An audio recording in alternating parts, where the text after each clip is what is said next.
আসসালামু আলাইকুম ভিউয়ার্স, চলে এসেছি আরও একটি নতুন রেসিপি নিয়ে। আশা করি সকলেই ভালো এবং সুস্থ আছেন।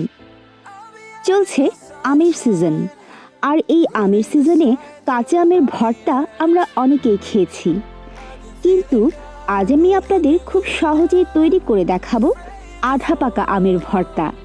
সকালে বা বিকেলে খেলে খুব ভালোই লাগে। চলুন কথা না বাড়িয়ে ভিডিওটি শুরু করা যাক। আমি এখানে দুটি আধা পাকা আম নিয়েছি।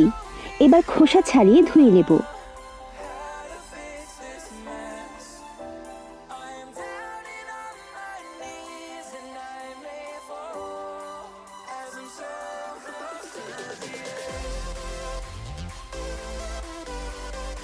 এরপর ঠিক এইভাবে কেটে নেব।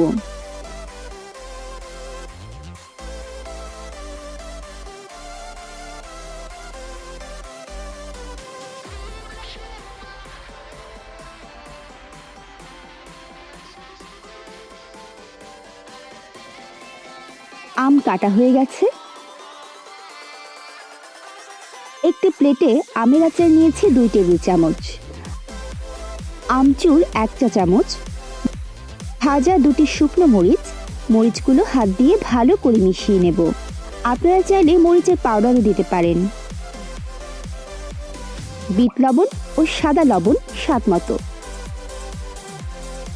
সবগুলো উপকরণ একসাথে মিশিয়ে নেব। এবার আম দিয়ে আবারও হালকা করে ভালোভাবে মিশিয়ে নেব। এমনভাবে মেশাতে হবে যাতে আস্ত অবস্থায় থাকে।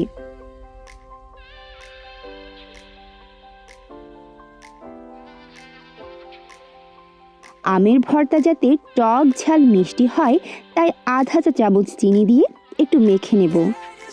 আপনারা চাইলে চিনি বাদ দিতে পারেন।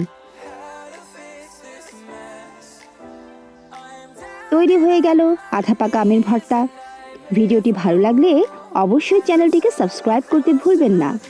দেখা হবে পরবর্তী ভিডিওতে।